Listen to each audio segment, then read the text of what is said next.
On today's episode of the College Lacrosse Show, we discuss the big win for Cornell in Ithaca, as well as the passing of the torch from one legend to another for the Big Red program. Duke escapes again. Maryland runs the same playbook. Denver loses again. A great Fafo and Sicko segment. And then we look ahead to another big weekend of games, including Harvard, Princeton, Penn State, Ohio State, and lots of other good stuff as well. Let's get right into it. Episode 7 of the College Lacrosse Show. Let's go.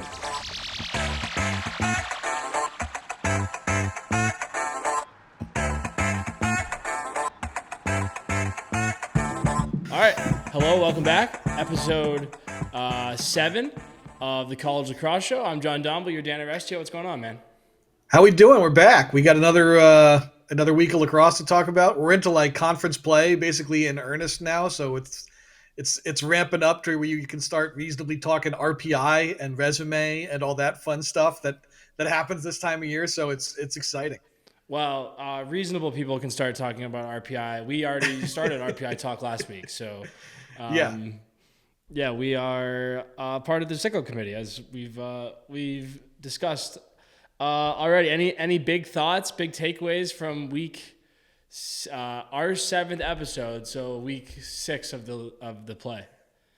So I think big takeaways from last week. I was impressed with Cornell. I kind of took them to task a little bit for the way they finished the week before. We'll get into these games, obviously, but just like at a macro level, impressed with their bounce back play against Princeton.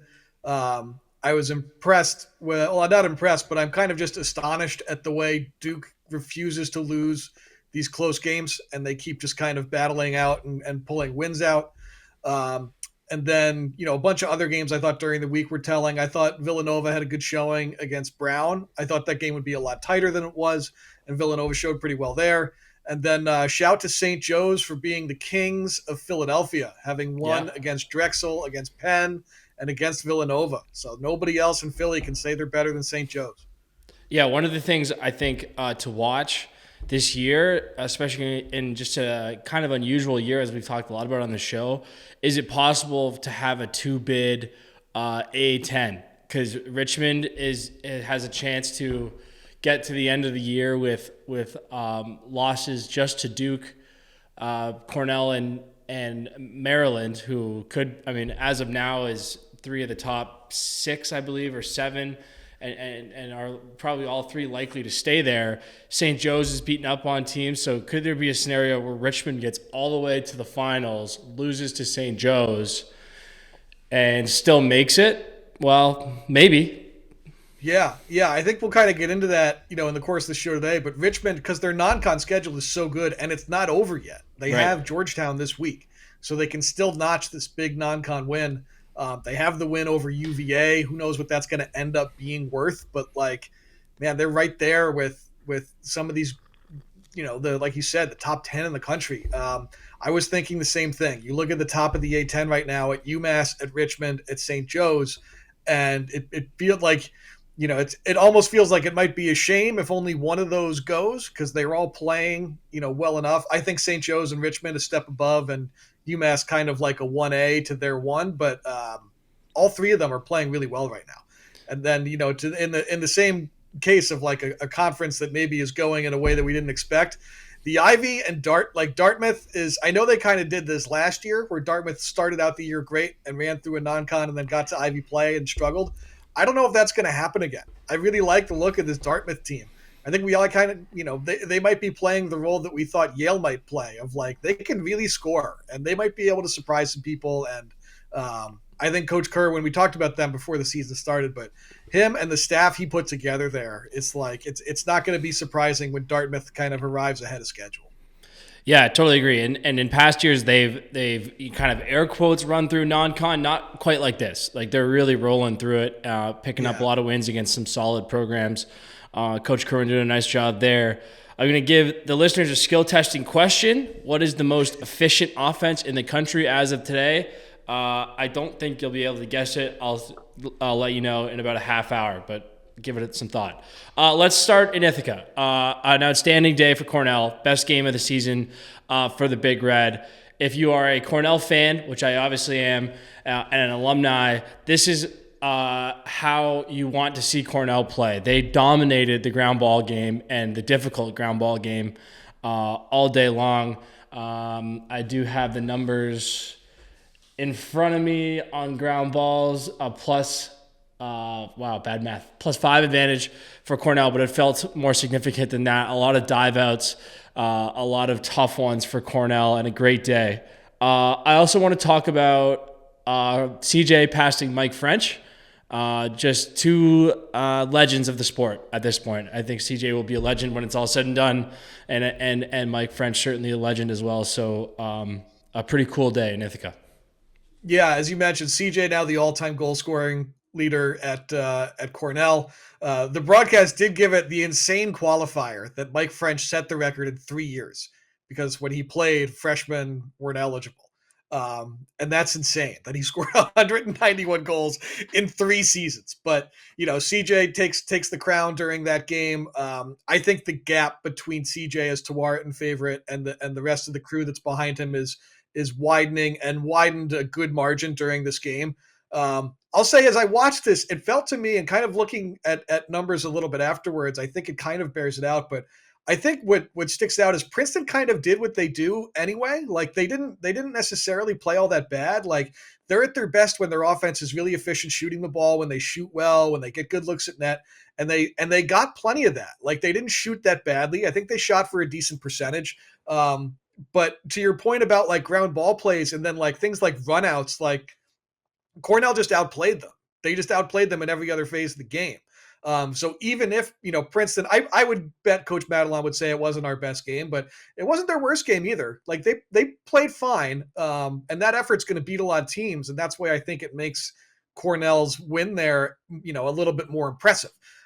Princeton shot okay. I thought Michael Dooley, did a great job with the Mackesy matchup. It's not an easy one, but I think Coulter's going to get some points. He always does. But I think if you watch the tape, you would say, Dooley probably got the better end of that during the course of that game. And then, like I said, Princeton shot, I think, pretty well. I think they shot north of 30% as a team. I might have that wrong. I think they did. No, you're right. They scored 10 goals on 35 total shots. So just under 30%, but that's not terrible. And they've, Wyatt Nuss made 12 saves on 10 goals. So, the shots on goal are really the most important part. Nuss was really good. As was Croddick. But, I agree. The one thing Cornell did well is which I think might have be a little bit of a blueprint for Princeton, was they really sat back on defense. There's a lot of times where 15 yards was kind of where they were picking guys up. And if you're Cornell with a possible Syracuse matchup coming down the pike as well, I think that's probably a blueprint for that as well.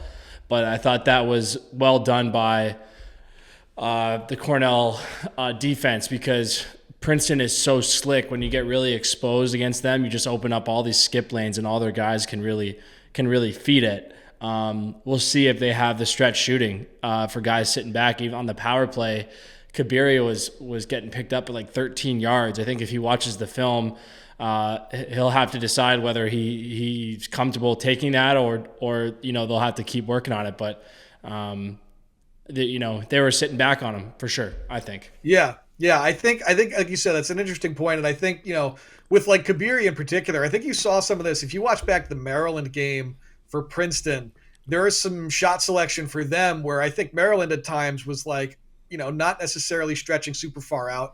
And Kabiri, some other guys took some shots where it was like early in the shot clock and I have some space, I'm going to rip it. But, McNaney kind of just ate it up and turned it into play the other way. I think that's one of those, like, let's force them to show us that they can score from this far away, that if we sit back, that it's going to be a problem for us. And if it's not, then we'll just live there for the day. It's also good, against a team like Princeton, and to your point, upcoming against Syracuse, is two offenses where you don't want to make offense for them. And if you're stretching and if you're trying to press out far and pick guys up far and you open lanes in the middle, because it's tough to just be active enough to cut those pass lanes off, those skip lanes off, and not, just create opportunities for the other team. Their offenses are good. Princeton's, Syracuse offenses are good, but don't make it better by, creating opportunities for them. Yeah, on that note, I'm not sure I understood the decision by Princeton to play so much zone. I thought that really let Cornell dictate.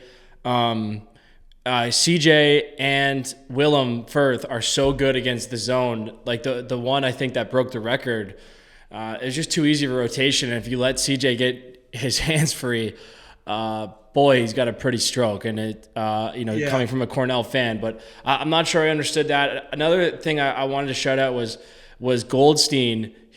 He's obviously a dynamic dodger, dynamic feeder. One thing he does really well, I'm probably going to put out a video about this at some point, is he sneaks the back pipes with both hands. He's incredibly two-handed. Reminds me a little bit of a guy I play with, Keegan Kahn. And I thought that really, just when you think you have the Cornell offense kind of pinned, it's usually Goldstein kind of flying in somewhere that gets him. So I thought he was really good and could have had a bigger day if not for some unlucky shooting and stuff like that around the crease. But I think he's a huge key to what Cornell does. Yeah, I think that's a good shout. He's obviously, as you said, a dynamic dodger too. And I think a player like him is in my mind, what leads Princeton to playing maybe as much zone as they did is, the Princeton's depth on defense. I think Mulshine's really good. I think Bath is good, but you start kind of going down their poles and you look at the weapons Cornell has, it's going to be pretty quick where you start to be like, ooh, big edge Cornell there in terms of an individual matchup.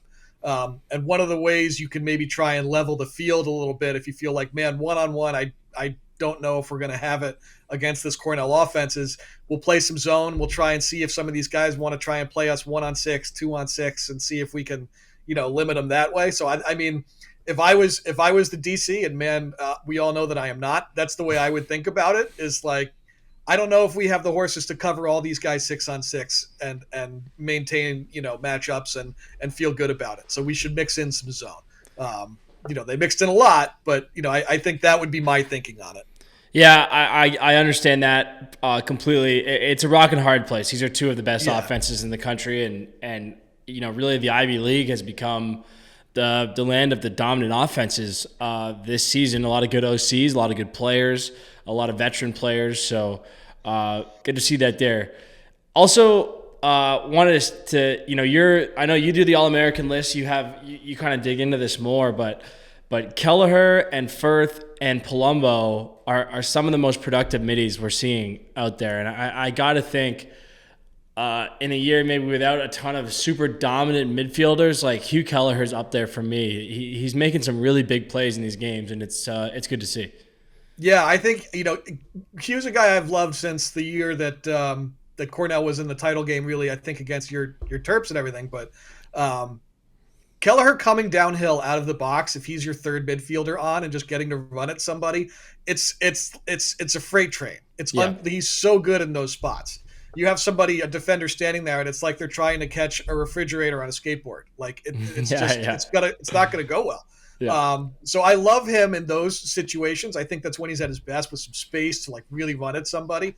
But, the All-American lists and stuff in the preseason, because of how many new faces we had, a lot of us honestly are just trying to go on projection, or this year in particular, you're trying to be like, this guy's probably going to be about there. I think it's one of the reasons we all kind of loved Ben Johnson at Duke going into the season so much is like, man, that guy's ceiling's insane. His role's going to be a lot bigger. Yeah. And I think he's been great this year, but a guy like Kelleher for sure for me is one of the more, dangerous. Again, I love him going downhill kind of dodgers as like a sledgehammer of a weapon. When most of that offense is full of scalpels, he's the chainsaw. Bar. What a bar that was. Wow. Fuck yeah. I love it. That's awesome. Okay. I want to end just a quick story. So Mike French is a Canadian, one of the great Canadians to ever play at Cornell. Probably him and Teeter on a pretty short list there. But when COVID hit, we were playing really well at the time, and COVID hit, and I'll never forget, like the next day, Mike French called me and just wanted to make sure I was okay. We didn't know what was going on with the border at the time. Wanted to know if I needed somewhere to stay or to go, and just we didn't even talk about lacrosse. He just wanted to make sure I was okay, and He's a legend, and I always remember that. I always appreciated that. He's looked out for me throughout my career, and if you're a younger fan, just go look at the numbers he put up. And as well, saying that, I've said this many times, to play with the Curse brothers has been one of the honors of my career. I've gotten to play with two of them and overlap with CJ for a semester there at school. So Cornell legends, man. I've been a Cornell fan since I was 6. I will be till I die. And congrats to both of those guys for showing us all how it was supposed to be. So really cool there. And the fact that Mike was there to watch the game and was gracious enough to take a photo with CJ is totally unsurprising. And legend is a term that gets probably overused, but not for him. Good shot. Good job by you. Okay, let's move on to Maryland UVA. If I wanted to, I could just cut out the video that the what I said last week about Maryland and probably the week before and the week before, and just paste it here. It all makes sense. It's an unbelievable formula that they're running out there game after game. Yeah, they're remarkably consistent, and I think they still do it. You heard, I think, Kark and Quinn talking on the broadcast about it, about how, like, look, preseason, the IL crowd, we did the top 50, like basically no Maryland guys. Preseason All-Americans, like basically no Maryland guys. And it doesn't seem to ever slow this program down. Like they find their All-Americans and they create, schemes that work. I think for this game, the thing that as particularly in like the middle bit of the game, and I know it kind of stayed, or it got kind of close in the middle for a little while, but coming into the game, I think the book for me looking at a scout was like, look, UVA wants to run. They want to get up and down. They want to play transition. Maryland does not at all need to play that way. They've shown they can, but like they could demolish this team in 6v6. That's probably what they'll try and do. It's like, we'll play, half field lacrosse and win. Maryland showed a willingness to run and be like, all right, let's do it. Doesn't matter if they want to do it too. Like if we have it, we're going to take it. We're going to push tempo too. And they were able to capitalize on it. So Maryland's willingness to play transition ball against UVA, knowing that was probably UVA's only real path to winning that game. UVA is nowhere near good enough to play with Maryland 6v6.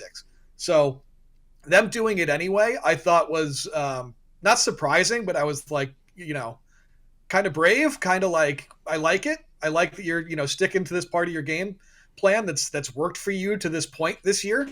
And then, I think late in the game, they pulled away, just kind of like, kind of broke UVA's will with it a little bit in the fourth quarter and, kind of just took the game over. But man, I think IL shouted out, I think it was Matt Kinnear shouted out that maybe, or no, it was, I think it was Aburn pointed out that Spanos should probably be on a Tewaaraton finalist shortlist pretty soon. And I think Terry initially was like, no way. But right now, I don't know if I want a timely goal, like we need one, get the ball to this guy.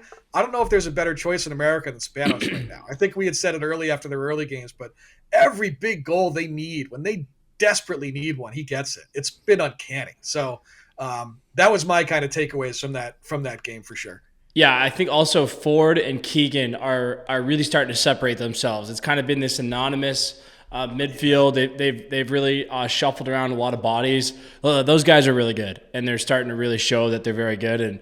And the other thing is, like, they keep talking on the broadcast, and it's true. So it's a good shout by everyone. But there's all these different bodies in the midfield, and it's kind of like who's going to be. But they're super productive. Like, don't get it twisted. These guys are not getting a ton of goals from the attack. They 4 from the attack in this game. 2 from Ford, 2 from Keegan, 2 from Stobaugh, who hammers it. He's like first team all. Like, I'm gonna fucking hammer it. I'm gonna hammer this shot as hard as I can. Like I remember, funny story, Tills came to me right when I got to Maryland and said, I think we can make your shot more deceptive. And I said, well, that's all it is. It's not hard. Like, I think that's the one part I got worked. Yeah. Stovall's shot is, he said deception is for those stupid Canadians. And where I'm from, we just hammer this thing. So I like watching them shoot. One from Aiken and then one from the faceoff guy. And defensive goals from non-offensive personnel has been a Maryland blueprint here for really a couple years now.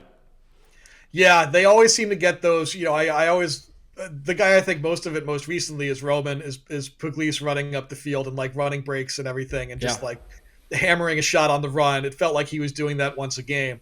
And then Maryland, they're Larkin and McDonald is like it's such a 1-2 punch. It's so hard to handle those guys as LSMs.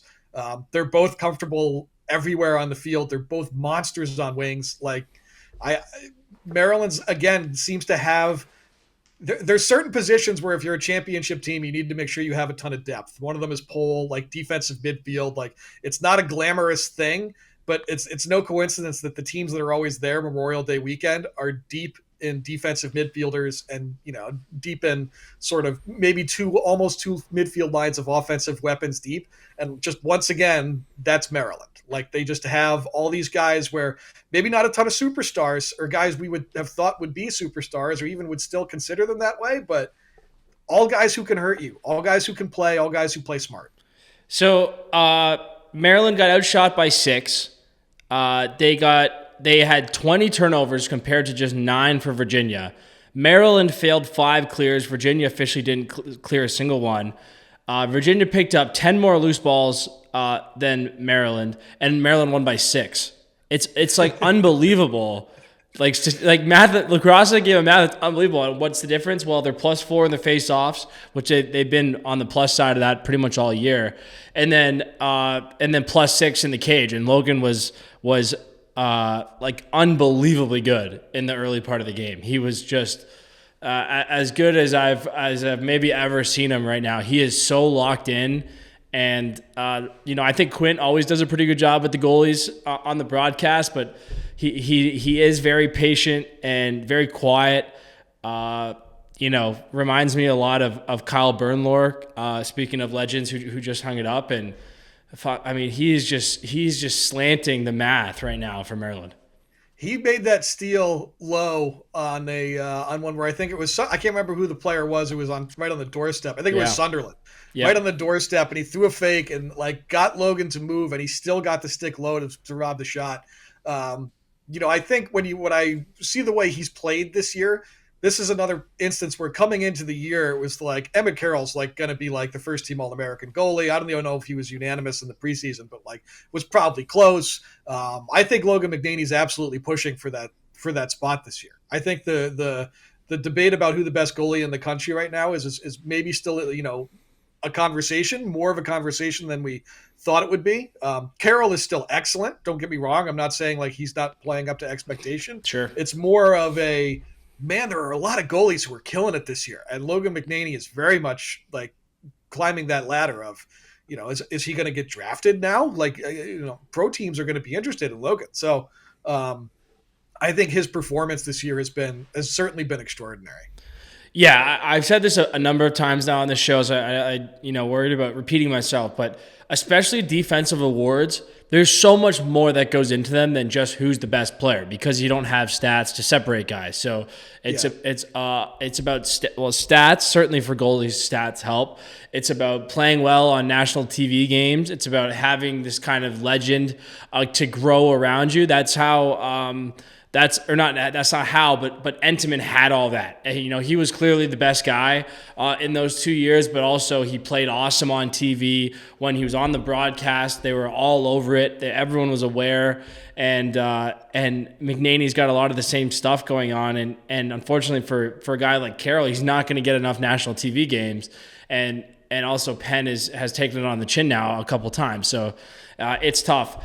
Some people, mostly clickbaity social media people, are like calling Logan a Thornton finalist, and like I don't know, we'll see about that, but it's he's incredible, and the fact that Maryland is still undefeated is it's just as an alum it's awesome, but it's unbelievable that they keep pulling this off. I think when I was doing like preseason, breaking down who were like contenders in the conference, I think in the Big Ten, when I was writing about it, the way I like break it out is like, this is the team that's the favorite. This is the team that's like right behind them. And this is the totally slept on dark horse that everybody's forgetting about and nobody's talking about. And when I did the Big Ten, I was like, I'm really tempted to write that Maryland is the totally slept on dark horse that everyone's forgetting about, because everyone's like, who's on this team? Like they lost everybody, and it turns out like they just they got pieces in the portal where it's not like big splash names necessarily. Nobody went crazy when it was like Maryland got Bryce Ford from Fairfield. It's like, that's not going to move the needle the same way as like Georgetown got Tucker Dordovic from Syracuse. Yeah, Michael Sowers. Yeah, very different tiers of player moving. But they got the exact right guy that they needed to keep their offense at a place where they're able to win all these games. They get the right guys all the time. They just don't have many portal misses ever. And then, they still have these weapons that maybe we didn't anticipate being that good. We've said it before. Luke Weirman graduates. Are they going to be good facing off? He was such a big deal. Turns out they just have two guys now who they can lean on at the face-off spot instead. Yep. So like they just keep finding ways to be successful. Totally. On the Virginia side, just too many mistakes. They're obviously looking for their identity. I don't think there's too much more to add. And I'm not going to ever bury a kid who's young, but Millen is taking some lumps this year. There's no doubt about it. He's going against the best guys with a ton of focus, and that's a really hard matchup. If you had to guess whether he's going to become a full superstar after that freshman year, I would still say it's overwhelmingly likely that he becomes one of the best players in the country. Who else has struggled at times their sophomore year? Like every good player ever. So it happens. And Schaller is one of the best in the country. It doesn't look flashy in these games, but the score lines just keep coming in, and he's holding some really good players, under their normal production every week. So he's we were talking about like, who might be the All-Americans? He might be a first teamer. He's been that good. Anything else on that one? I would say, as much as we just hit that, like Maryland, like, got all the right guys from the portal. UVA got some weapons out of the portal, but we just don't hear their names much or see them much on the score sheet. Like we haven't seen a ton of Johnny Hackett or Balsamo or these guys in terms of like, production. I know they're out there, but they're just not putting up the points. And I think if you're a team like UVA where you could graduate a lot, but you're able to go in the portal and get some guys you felt good about, and then, you're trying to bolster the cast around your sophomore attackman who everyone is saying that's Connor Schellenberger now, right? Like that's a heavy load for him to carry, and he's maybe not getting the level of production or the level of impact you thought you might from some of these older guys from the portal. Then it's a recipe maybe for Virginia to have kind of the year they've had. Yeah, and I think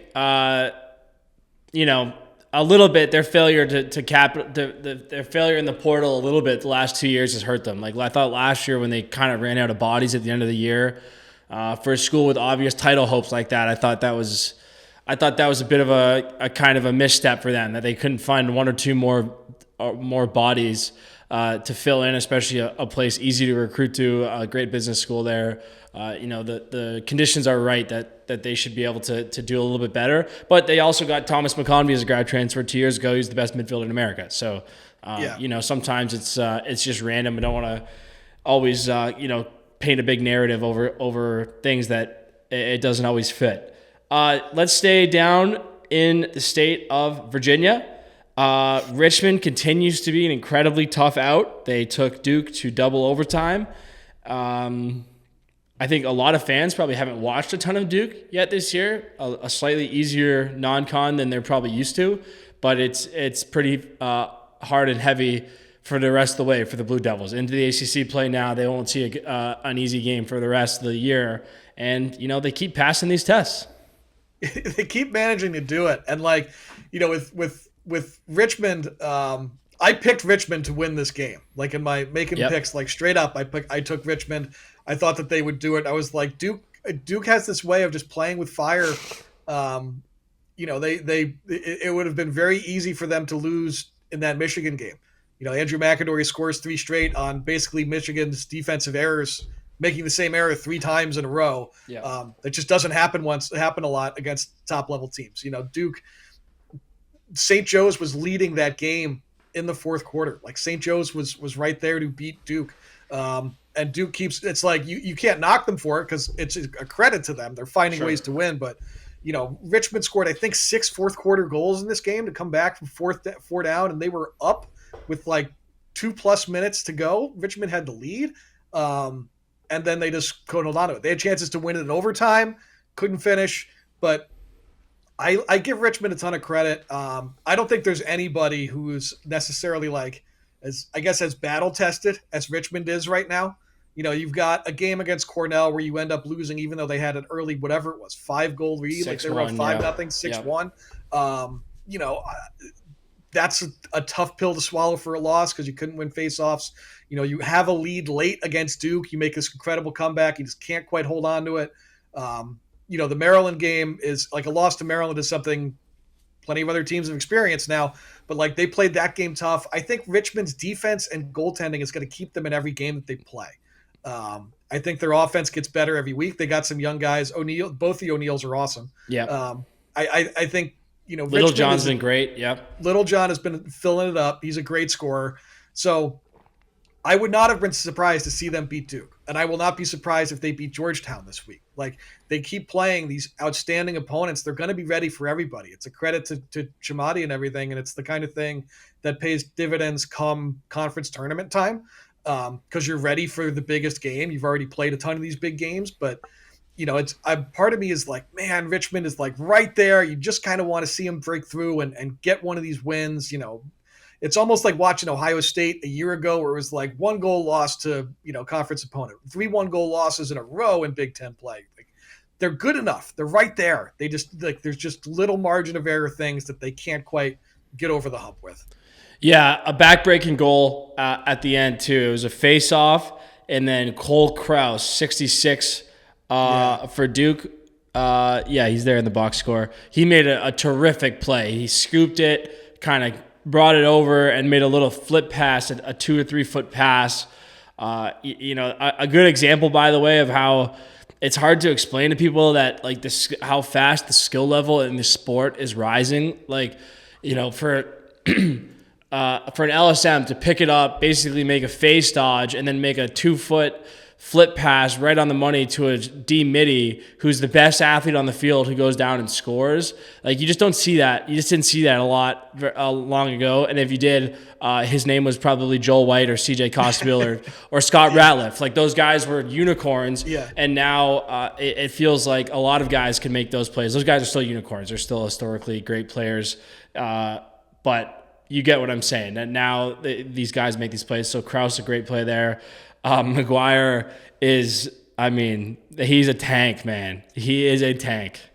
I think McGuire and Gray, for my money, is the best 1-2 short stick D-mid combo in America. I think so. I think I've been saying it. Like, those two are both, Gray is going to get drafted. He's going to be a pro. McGuire is going to be the top player at his position, whatever his draft year is. He is a monster of a player. And I think I also want to shout out for Duke. I think Graham Blake had his best game for Duke. He's a transfer from Harvard. Yep, he was there for a grad year. He was the guy who kind of was Sam King's right-hand man for a while there with the Crimson. But he took the most shots he's taken for a game yet for Duke this year. His biggest point total, his biggest goal total this year. He was an impact guy for them, I thought, as a weapon. He's not going to be like their first option as a Dodger or anything like that, but he is a guy who can put the ball in the net. So. His play elevating at this time of year is very Duke. It's very Duke to get these guys like Max Sloat too, who's scored that goal late. The game tying goal late. Those kind of guys stepping their roll up, stepping their production up this time of year is it feels very on script for Duke. This just feels like how they do it there. Totally. Sloat hammers it, man. Like, I know I just kind of went off on about Stobaugh, but Sloat's on the run, his ability to snap it, and like that game-tying goal on Vigu, who's one of the better goalies you'll see in the country. He was going away from the goal at like 14 yards, and he put it like top corner. He can really hammer it. Not the first Duke guy. Like, they've had big middies like that. Johnson hammers it. Denenza last year can hammer it. So kind of a classic Duke midi / attackman in that sense. But boy, you talk about a guy with 2-point range when he gets to the next level. Sloat can sling it. Those guys, and like Luke Roa, we made the joke with Sam Yeah. English, but I'm 100% sure if I picked up their stick and went outside right now, I wouldn't be able to throw the ball. Yeah, right. Yeah. Me and Max Sloat play a different sport. We play the same, same game, different sport. Let's jump into. I don't have any notes on Ohio State, Denver. Denver's close to getting kicked out of the. They're getting kicked off the program here pretty soon. Denver's got to be playing Sicko games in a hurry. You're gonna have to start being Denver's a Sicko to watch Denver games. Yeah. I think their best win right now, I think, is Utah maybe, or not even Utah, like Air Force maybe. I think like they're having a tough year. There's no doubt about it. They have players, but like they're just not able to kind of get a win right now that's gonna impress you. So I think in that game, Ohio State, Jack Goldman kind of found a rhythm and ended up tilting the field, which made it a lot harder for Denver. But Ohio State, I thought, was just the better team. It's interesting as we were talking about Maryland and their portal guys and finding like this depth of guys where like, it's not necessarily stars, but just guys stepping in. Ohio State is kind of doing that too with like Ben Mayer, like Jack McKenna, these guys who are portal guys there. Some of them are converted attackmen, and you're just kind of playing them in a way where they all feed off each other well, but because of their different skill sets and the way that they kind of are deployed on the field, like it's tough to prepare for them, and it's tough to get a scout ready and a scheme ready for all the different ways they might line up and attack you. So I think Ohio State deserves some credit for that. For some of those guys have been there through the portal for more than 1 year now. So they, for sticking there and kind of getting some continuity out of that group. Yeah, I think it's guys who can play within the context of an offense, but can score unassisted. That's really what a lot of these transfer guys are. They're guys who maybe ran the offense somewhere else. In the case of like Ford and Keegan are kind of in that mix, so they're not taking the ball exclusively and have to get to their spots, but they're scoring unassisted goals off the dribble, and I think that's exactly what Ohio State's doing as well. So let's jump into the Fafo. F around and find out. It is our weekly segment. I'll go first. The Lemoyne Dolphins getting the win over the mighty VMI, a sentence I did not think I would be saying this late into the season. VMI's been on a roll. They have the number one scoring offense, and the Dolphins stopped them in their tracks. 10-9 victory. Don't tell me we don't talk about Lemoyne. And Lemoyne took Navy to the brink yesterday. I know. Look out for the Dolphins. Navy needed a 3-goal run late to pull away in that game. That game was not a no-doubter for the entirety. So yeah, Lemoyne is a good one. I have a couple. One is Michael Meyer at Bucknell, the Boogeyman. 10 points in the upset over Colgate for Michael Meyer. 3 goals in the fourth quarter. As I've said, I love Colgate because they unapologetically just play the way that they want to play. It doesn't matter that Bucknell's only possible way to win that game is a shootout. Colgate's like, we love shootouts. Let's do it. They just like hell yeah, we'll play that way. We'll have a 35-goal game. We'll lose 18-17. It'll be fun. So I thought, Bucknell's strength is obviously their offense. They have talented players. Connor Davis is a bucket and a half. I think he's got like 23 and 3 this year, so he scores a ton, but Meyer was the star of the offense this week for them. A big ranked win for Bucknell. So he's my first one. I actually had Bucknell as well. Colgate. We've given Colgate their love on this show. A trendy pick in the lacrosse podcast world, the ever-growing lacrosse podcast world. That's right. And and they stopped them right in their tracks. This has been a very fun season so far. My second one is a little bit of recall. Who has the number one most efficient offense in the nation, according to Lacrosse Reference? Harvard does. So my Fafo is the Harvard offense. These guys are filling it on everybody. And they're up to, I think, 12th or 13th in the poll. They hung 14 on Yale. Obviously, it's been a tough go for Yale so far. But I don't think many people would guess that Harvard's offense is that good. And the Ivy League has just been kind of absurd with if we're going by offensive efficiency, Harvard's at 1, Cornell's at 4, Princeton's at 14, and Dartmouth's at 18. So 4 of the top 18 teams offensively are in the Ivy League, and it's going to lead to some really fun games down the stretch. And they have Princeton this weekend in a game that is going to be it's got some explosive potential. Yeah, I think, when people think Harvard offense, they're just like, oh, Sam King's awesome. And they don't kind of maybe give, and Sam King, of course, is awesome. Is awesome, yeah. He's going to be a Dwarton finalist. But I don't think people maybe appreciate the quality of team offense that gets played by Harvard. I think you turn that game on and you're expecting to watch, Sam King dice people up from X and throw feeds and score goals and stuff. But I think when you sit down and really watch, you're just like, man, this group of 6 guys really works well together. Really are good. So Harvard is a good one. My second one here is the man they call Big Tasty, Caleb Fyock. He's listed at 297. Ohio State SID. Stop shorting this man those 3 pounds. Give him the even 3 bills. Give him the even 3 bills. But late in this one, it's a clip that made quite the rounds on social. But Ari Allen blasts Cody Malowski, probably a little bit high. That's a conversation for another show. But it was right in front of the Denver bench. Pioneers are all over the place. Everybody's kind of mixing it up with Allen. And out of nowhere comes Caleb Fyock running from his net into the scrum to shove somebody down, I think headbutt somebody else. So I think Caleb Fyock earns a Fafo by leaving his crease, running up there to get in the mix, taking a penalty as a result, and then but going back out there and then getting the win anyway. I think he also deserves some credit for right after that all got sorted out. Denver's on offense. They might even have been man up. And Mick Kelly absolutely buries one, just like fires a shot past Fyock. And I think he was shit talking while the shot was still in the air. I don't even know if it had gone in yet. And he started talking to Fyock. And as soon as Kelly's talking and Fyock just does hey, all right, just both hands up, all right, you got me. So a lot of fun gamesmanship from Big Tasty there. Big Tasty's got to be one of the best nicknames in the league. The chainsaw with the scalpel for Calaveras. That's a new personal favorite. On the quick note about Harvard, you're absolutely right. And right. While it's not just King, a good example of what you're talking about is how King is in a million different spots. I think that's very unusual for an elite level player like that to be all over the field. Speaks to coaching. Also, I think just the selflessness of King to kind of, it's just smart. It's okay, instead of having to beat my guy 6 times from X, I can beat him twice from X for a goal. I can find 2 off ball, 2 on the power play. It's a good way to score a lot of points, which he is doing. 6 points a game, 4th in the nation.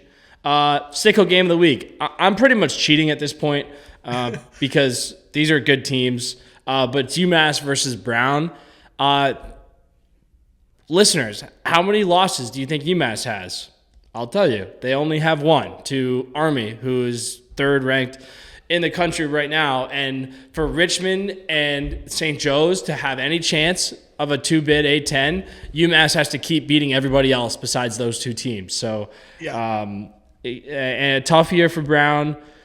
For that reason, I don't think a lot of people are going to watch this game, which is why it counts to me as a sicko. Apologies to the UMass fans out there. Will Manny, don't hold it against me. Jeff Trainer, love you, buddy. Bill Ricca. And, that's my sicko game. I got a couple. One of them I'm kind of stealing from you from before, but Lemoyne, Cleveland State. Okay, that's as sicko as it gets. You got to tune in for the Dolphins right now. They are now sitting. I think they're at 4-3. They're above 500. They have no obvious scoring stars. 3 of their wins are by a goal, right? But very recently, VMI, that's a great win. Cleveland State's sitting at 3-5. They have a common opponent in the Bonnies where Lemoyne won and Cleveland State lost. So I think the Dolphins could keep rolling. Xander Johnson has been a bucket for the Vikings. I think he doesn't have an assist yet, but he's got 16 goals. So everyone's kind of looking up at LIU and the NEC, but man, Lemoyne is in the mix there. So I have them as a sicko game, and then Marquette Air Force is a sicko game as well. Okay. Marquette's got back-to-back wins against Bellarmine and Utah. They lost the shootout against Harvard, but they put up 16 goals against Coach Byrne and that defense. So I think Marquette's mojo has been on the way up. Air Force has Josh Yago, who's super fun to watch. Kalen Driggs, who's piling up goals. Players with less goals than Kalen Driggs right now includes Sam King, Jackson Eicher, Owen Duffy, and Coulter Mackesy. You will see this kid score goals if you tune in to watch Air Force. So that could be a fun one. And that's Air Force heading east, too. That's not at altitude. So we got Marquette, Air Force as the other one. But Lemoyne, Cleveland State, I think, is my favorite Sicko game by far. that might be the Sicko game of the year. That's actually not true. My Sicko game of the year is Maryland, Ohio State. Whatever that comes, I feel pretty confident in that one. Also, we've talked a lot about the A10, where we are pretty much we should ask for an ad placement this week from the A10. Yeah. But that Richmond St. Joe's game, whenever it happens, is going to be a bloodbath as well. Yeah. So that's got big time Sicko potential. All right, let's go for a little bit longer here. We have some good games this week. I think let's start Ohio State, Penn State. Two teams that a few weeks ago we probably didn't think was going to be number 9 and number 2, but here we are. Neither team has lost in a while. Penn State hasn't lost since, I believe, their first or second game. I don't have it in front of me. But a good one Sunday night. Hopefully Beninati and Dixon on the call, and should be a good one. Yeah, the Sunday night Big Ten game on Big Ten Network. It's I love when these start happening. These are some of them because it's not up against anything else. It's everybody's watching it together. It's great. Last year, Penn State won this game. They won 12-9. This was Ohio State being snake bit as all hell in conference play a year ago. They just couldn't figure it out. But The big scorers for Penn State last year were T.J. Malone, were Jake Morin, were Matt Costin, were Matt Trainer. 3 of those guys are gone. The 4th is banged up. We'll see if Trainer plays or not. But for me, where I'm looking is where does Bobby Van Buren go? And I'm going someplace interesting with this because he's going to delete somebody, but with Penn State, it's not always immediately obvious who that person should be. Yep. If Trainer is a full go, is 100% and everything and playing, then I think that's the obvious choice. Yep. But otherwise, I think you're looking at Bobby Van Buren guarding a freshman and guarding Hunter Aquino. He is the only player on that team, Aquino is, with more than 8 assists this year. He is the guy who's been distributing the ball for them. He had 5, I think, against Yale. He had 4 against Harvard. He really didn't do much against Robert Morris because they didn't need him to. But Penn State's got a ton of Dodgers, but I think a freshman midfielder for them is maybe the biggest kind of linchpin to what they do. And I think Bobby Van Buren monkey wrenching an offense starts with him disrupting that. So for me, I think that's kind of an interesting part of this. If you can do that, and then Ohio State's rope unit has been very good of late. If you get Bobby Van Buren winning his matchup and the midfield defends well, then you get to a place where Penn State has to create against a defense that might not be sliding a ton, might not be rotating a ton. And that's not something that Penn State's had to do a ton of. A lot of the defenses they've been able to play and beat up on are defenses that they can make move or can be more slide happy than Ohio State's. And Ohio State can sit there and just win one-on-ones, 6 of them across the board. And if they're able to do that, I think that's kind of the key for Ohio State's path to victory in that game.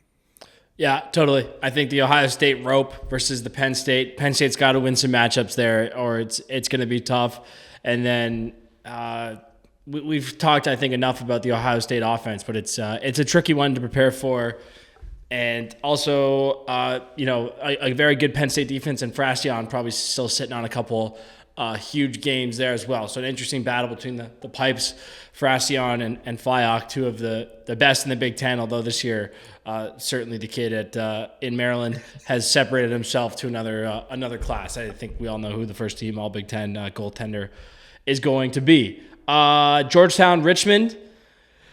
It's hard to get a read on Georgetown. They've lost to good teams. They beat up a lot of bad teams. They don't really have a great win. They don't really have any bad losses either.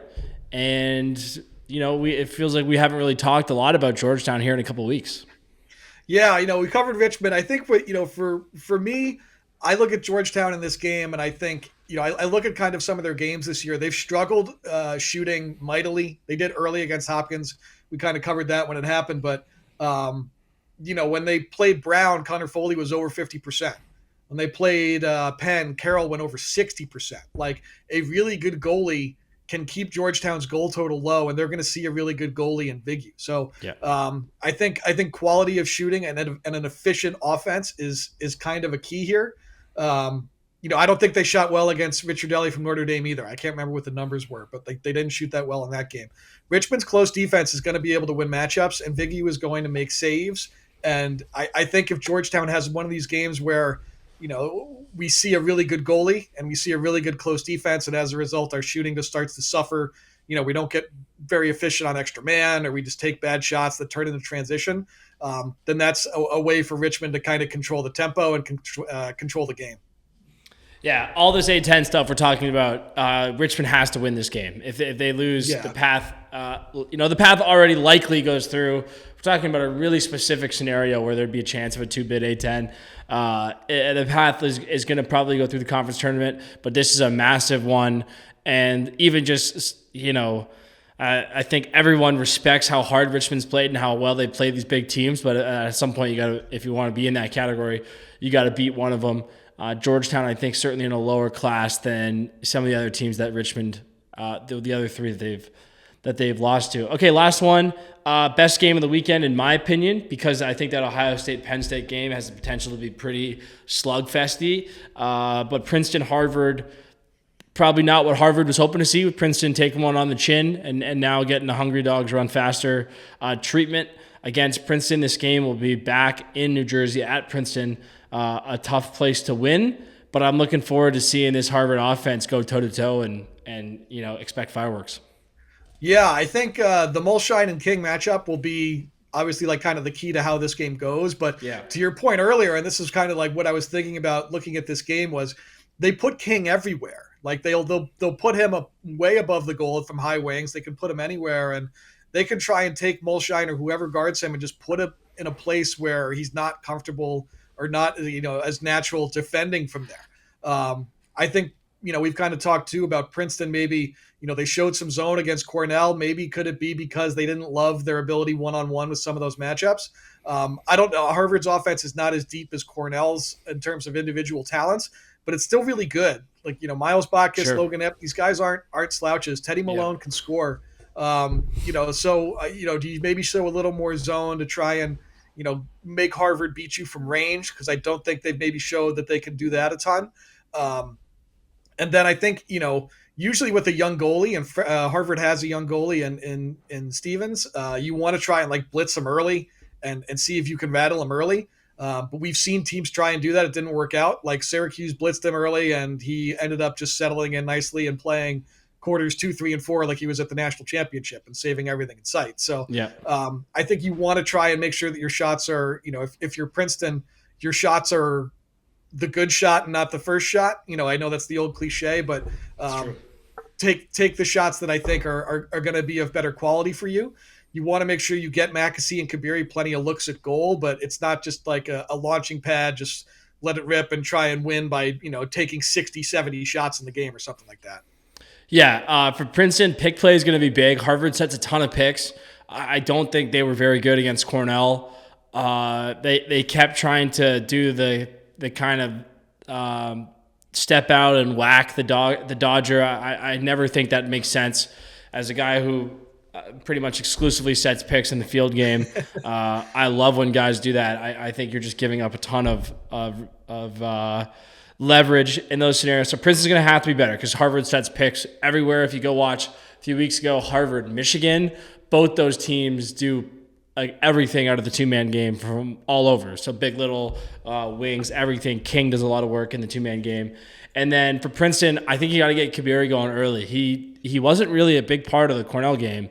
And, I think when that offense is humming, it's because he's starting it, and then it gets to Mackesy at the end. Mackesy can start it, but I think if someone else can really get it going, and then it's finding 91 at the end, that's good. That's a good puzzle. Although Mackesy is kind of like Owen Hiltz. He's got that kind of thing where he kind of beats you, but it doesn't look like he beats you, and then the shot just comes out. Like, not his best shooting day against Cornell, but he's got an ability to kind of lull his defender to sleep and then just kind of flick it off his hip, and it's pretty effective. No kidding, John. He's a first-team All-American.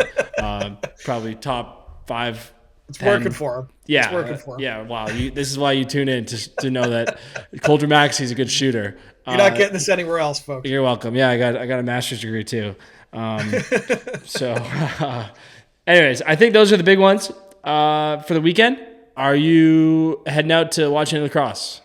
I am. Yeah, I think I'm going to try and tune in. Duke Denver is in Dallas, and I think that's Yep. cool. Like a fun neutral site, game for those two teams in an emerging lacrosse market is cool. I'm going to try and watch some Q's Colgate. That game had, I think, 18 or 19 penalties a year ago, including Sure. Colgate taking an unnecessary roughness foul with 2 seconds left in the game. Like that was just the way that game got played. So that could be, like I said, Colgate's going to play a million miles an hour. It's the only way they know how, and that makes for fun in the dome against Q's. I am going to try and head up to New Haven to see Yale and Cornell. This is my chance to see Cornell's offense and that whole team really in person. See that on Saturday. And then I might take myself to some D2 ball on Sunday. Adelphi hosting Bentley. Got to Okay. go see Adelphi at some point this season. The defending champs, number one. They have a sophomore attackman, Braden Donnellan, who's incredible. And obviously their goalie, Dylan Renner, is one of the best in the ball. So I'm going to go try and check out those two games this weekend. Okay, I think my brother's going to be at the Cornell game. If you see a guy looks like me stuffing his face with cheese pizza and Miller Lite, it's my brother. So I'll keep an eye out. Yeah, we have similar interests in that sort of thing. So yeah, I will be in Banditland Friday playing, and I will be chilling on Saturday for a change, which is I'm looking forward to. Maybe watch a little live college lacrosse because the old tape delay when you know the score is not the same. Worst. But it's just not the same. yeah, thanks for jumping on again. This is episode 7 of the College Lacrosse Show. You can find everything Dan's doing at Sticks in Lacrosse, USA Lacrosse Mag, a bunch of other great spots as well, and we'll see you next time. All right, guys.